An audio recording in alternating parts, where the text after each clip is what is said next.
یہ وہ زمانہ تھا جب مکہ کی بنجر زمین سے ایک روشنی پھوٹی تھی اور جس کا چرچا عرب کے ہر قبیلے اور ہر علاقے میں تھا۔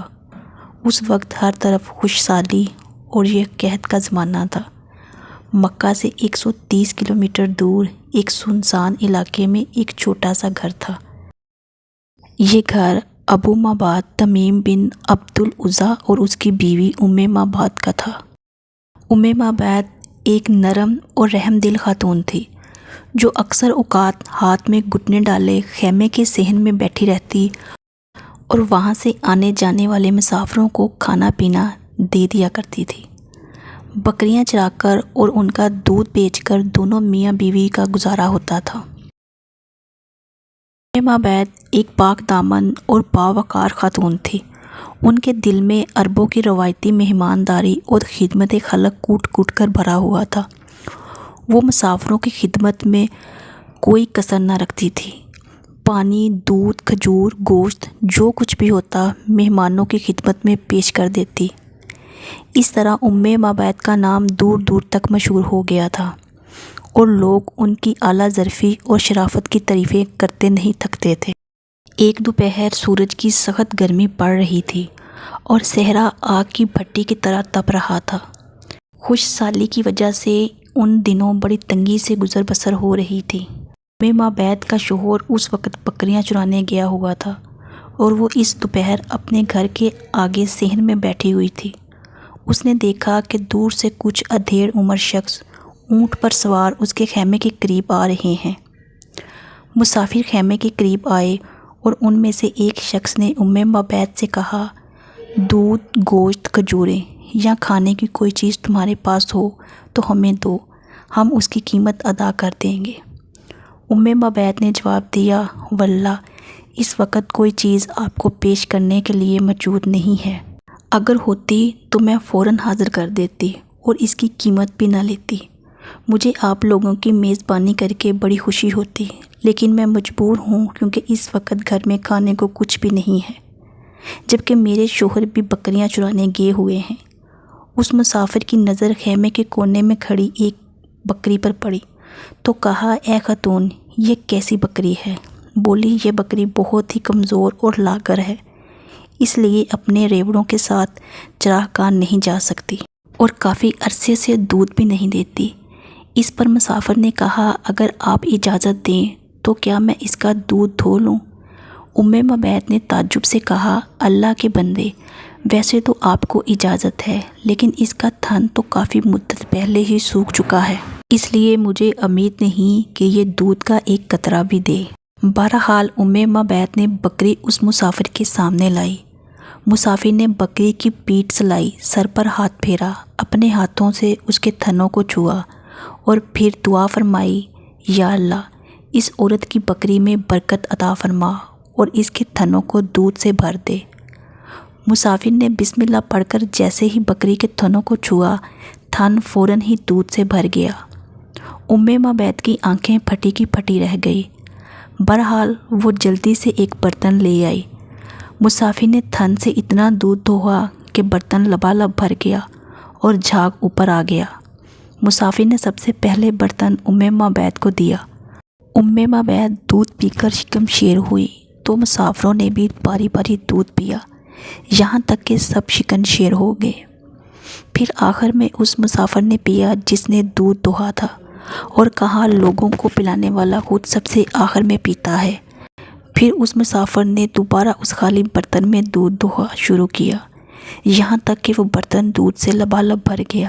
مسافر نے اس برتن کو ام مبعد کے حوالے کرتے ہوئے فرمایا، یہ دودھ اپنے شوہر کے لیے رکھ لو، جب وہ واپس آئیں تو انہیں یہ دودھ دے دینا۔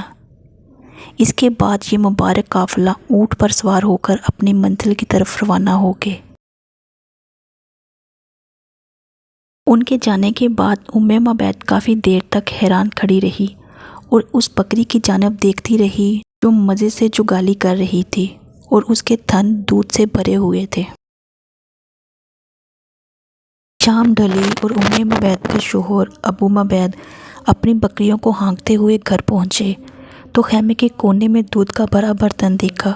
اس پر اس نے حیرانی سے پوچھا، اے مبید، یہ اتنا سارا دودھ کہاں سے آ گیا؟ کیونکہ گھر پر تو ایک لاغر بکری کے علاوہ دودھ دینے والی کوئی اور بکری موجود نہیں ہے۔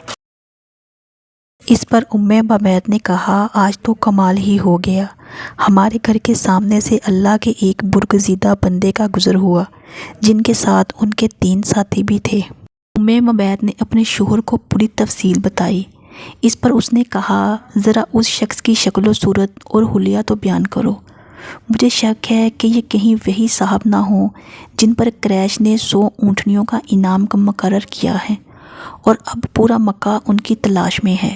اس پر مبید نے اس مسافر کا ایسا دلکش اور سحر کن انداز میں حلیہ اور اوصاف و کمالات کا نقشہ کھینچا کہ جیسے وہ شخص سامنے کھڑا ہو۔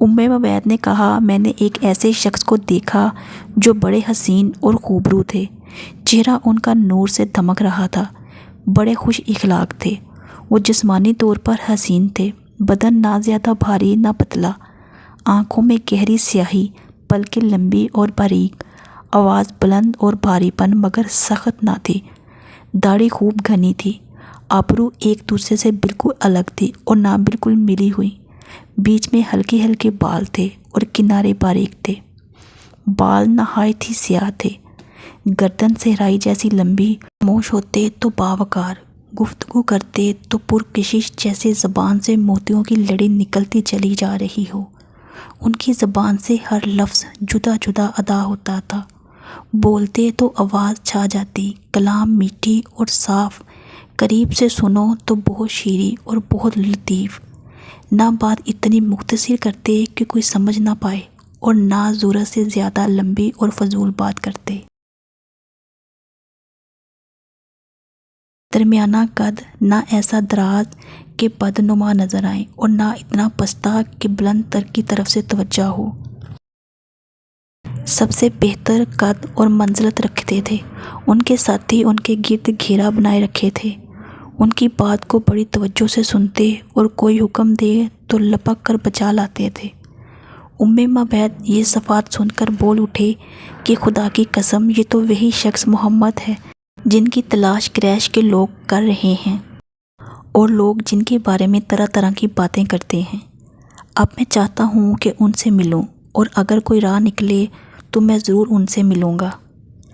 اس واقعہ کے کچھ عرصے بعد یہ دونوں میاں بیوی نبی صلی اللہ علیہ وآلہ وسلم کی زیارت کے لیے مدینہ منورہ گئے اور حضور کے ہاتھوں پر بیعت کر کے اسلام قبول کیا۔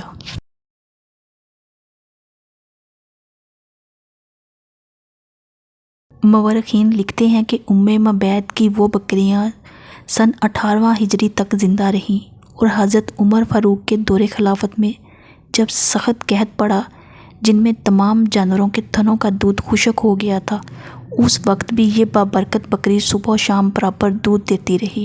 مبید وہ خوش قسمت صحابیاں ہیں جنہوں نے حضرت محمد صلی اللہ علیہ وآلہ وسلم کی سیرت کی مختصر ترین لیکن جامع لفظوں میں تصویر پیش کی تھی اور جسے سیرت نگاروں نے تاریخ میں سنہرے الفاظ کے ساتھ رقم کیا۔